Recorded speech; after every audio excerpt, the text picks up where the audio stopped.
Hello students, आज हम MCom 4 semester group 1 या ए मार्केटिंग या विपणन विषय के अंतर्गत जो थर्ड के पद होता है मार्केटिंग रिसर्च विपणन अनुसंधान का, उसके थर्ड यूनिट पे चर्चा करेंगे।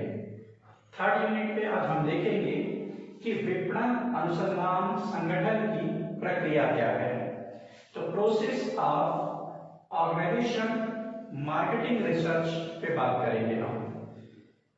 किसी भी व्यवसाय के आंतरिक संगठन में सामान्यतः विपणन अनुसंधान कार्य की क्या स्थिति होगी, यह मूल रूप से इस बात पर निर्भर करता है कि व्यवसाय की आंतरिक संगठन संरचना किस प्रकार की है। अनुसंधान कार्य के संगठन की प्रक्रिया में मुख्य रूप से 5 बातों को सम्मिलित किया जाता है।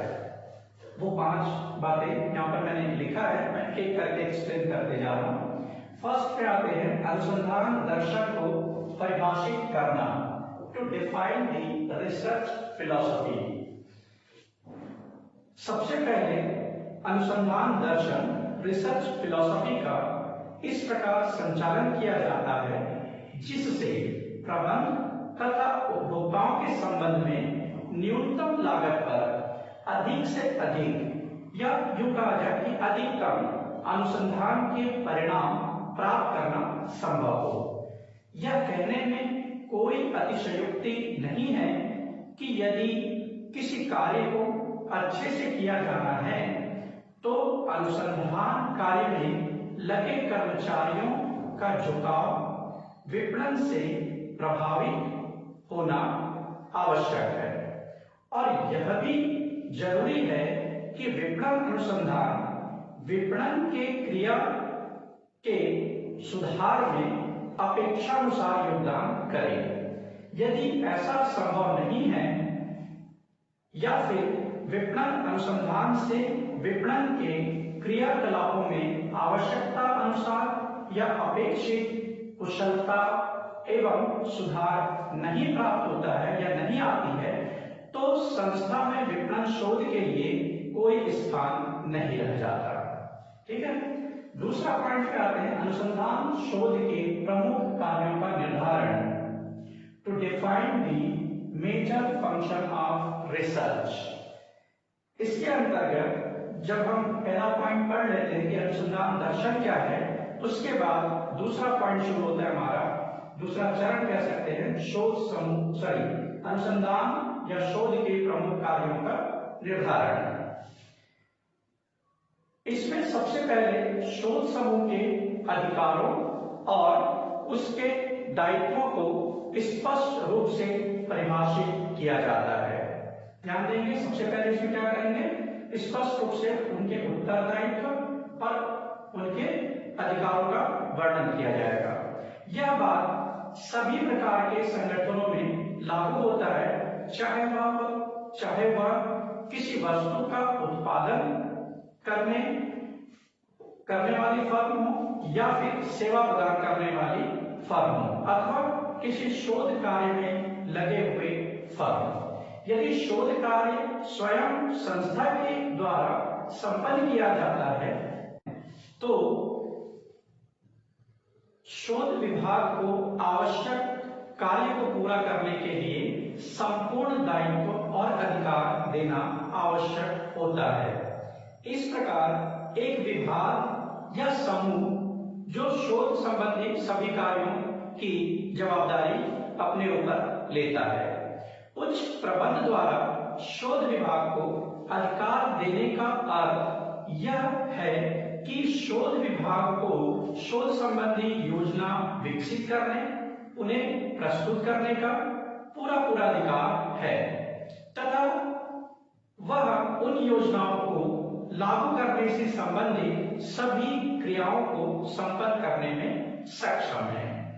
शोध के प्रमुख कार्यों का निर्धारण करना कोई आसान काम नहीं होता है। यह एक संस्था से दूसरी संस्था में अलग हो सकता है। फिर भी अमेरिकन मार्केटिंग एसोसिएशन ने 43 विपणन अनुसंधान कार्यों को 4 शीर्षकों में विस्तार से प्रस्तुत किया है। मैं यहाँ पर उन शीर्षकों को बताना चाहूंगा। पहला शीर्षक है बाजार एवं विक्रय शोध, मार्केट एंड सेल रिसर्च। दूसरा है उसमें उत्पाद शोध, प्रोडक्ट रिसर्च। और तीसरा है व्यवसायिक विज्ञताएं, बिजनेस इकोनॉमी। और लास्ट है इसमें चौथा विज्ञापन शोध, एडवर्टाइजिंग रिसर्च। तो इन 4 शीर्षकों के द्वारा विपणन अनुसंधान के कार्य को प्रस्तुत किया जाता है। ठीक है, तो तीसरे पॉइंट में आते हैं शोध समूह का संगठन, ऑर्गेनाइजेशन ऑफ रिसर्च ग्रुप। पहला शोध दर्शन, जिसमें हमने शोध दर्शन को परिभाषित किया। दूसरा पॉइंट था शोध के प्रमुख कार्यों को बताया गया या निर्धारित किया गया। और उसके बाद तीसरा पॉइंट हमारा है शोध समूह का संगठन। इसके अंतर्गत विपणन अनुसंधान को 5 वर्गों में बांटा जाता है। ठीक है, या 5 प्रकार से संगठित किया जा सकता है। पहला विश्लेषण के द्वारा, बाय प्रोसेसिंग। दूसरा आता है उपयोग द्वारा, बाय इट्स एप्लीकेशन। तीसरा आता है ब्रांड के द्वारा, बाय ब्रांड। और चौथा है अन्य पद्धतियों द्वारा, बाय अदर मेथड्स। और पांचवा जो पॉइंट्स दे रहा था, जो आपने पहला, दूसरा, तीसरा और चौथा पॉइंट देखा है, ये चारों को कंबाइन कर दिया जाता है या संयोजित करके भी गणना की जा सकती है या संगठन बनाया जा सकता है। ठीक है, तो 5 पॉइंट यहाँ पे बताया गया। एक विश्लेषण करना है, दूसरा उसका उपयोग करना है, तीसरा ब्रांडिंग के द्वारा होना है, चौथा अन्य पद्धति कोई और भी हो सकता है, या फिर ये सारे पद्धतियों को मिला करके एक विधि संयोजन के द्वारा लगाया जा सकता है, तैयार किया जा सकता है। अब आते हैं 4th पॉइंट पे, केंद्रीकरण तथा विकेंद्रीकरण। केंद्रीकरण यानी कि सेंट्रलाइजेशन और विकेंद्रीकरण यानी कि डिसेंट्रलाइजेशन। शोध समूह के संगठन के पश्चात अगला जो महत्वपूर्ण कदम है वह यह तय करना होता है कि केंद्रीकरण व विकेंद्रीकरण की सीमा क्या हो। विकेंद्रीकरण की सीमा को निर्धारित करना कठिन कार्य होता है। विपणन अनुसंधान के आधारभूत संगठन को निर्धारित करने वाले तत्व भी केंद्रीकरण और विकेंद्रीकरण की सीमा को प्रभावित करता है। यहाँ पर हम यह कह सकते हैं कि जहां पर शोध कार्य अधिक है वहां विकेंद्रीकरण अधिक कार्य क्षमता प्रदान कर सकता है, जबकि यदि शोध कार्य का भार कम हो या शोध कार्य कम हो तो केंद्रीकरण किया जा सकता है। एकरूपता अथवा समरूपता भी केंद्रीकरण और विकेंद्रीकरण के निर्णय को प्रभावित करता है। केंद्रीकरण तथा विकेंद्रीकरण को सामान्यतः प्रभावित करने वाले जो घटक है वो ये 6 घटक हैं जो प्रभावित करते हैं। पहला, फर्म का आकार, किस साइज का है आपका फर्म, वो केंद्रीकरण और विकेंद्रीकरण को प्रभावित करेगा। साथ ही दूसरा पॉइंट है प्रबंध की सामान्य नीति, जनरल पॉलिसीज किस तरह से है वह भी निर्भर करता है। तीसरा पॉइंट है वस्तु की प्रकृति, नेचर ऑफ प्रोडक्ट, किस तरह की वस्तु बनाया जाता है उसकी प्रकृति, उसका नेचर किस तरह से है, उस पर भी केंद्रीकरण और विकेंद्रीकरण की नीति या पॉलिसी निर्भर करती है। फिर आता है लागत, कॉस्ट, चौथे पॉइंट पे। पांचवा पॉइंट है जो इफेक्ट करता है वो है रिपोर्टिंग। और छठवां पॉइंट है शोध कार्य की प्रकृति, नेचर ऑफ रिसर्च। ये सारे चीजें जो है, ये 6 पॉइंट जो है केंद्रीकरण और विकेंद्रीकरण की नीति को प्रभावित करते हैं। ठीक है, अब आते हैं लास्ट पॉइंट, आवश्यक सुविधाएं, स्पेशल फैसिलिटीज। विपणन शोध संगठन को संपादित करने के लिए या पूरा करने के लिए कुछ सहायक सुविधाओं की भी आवश्यकता होती है।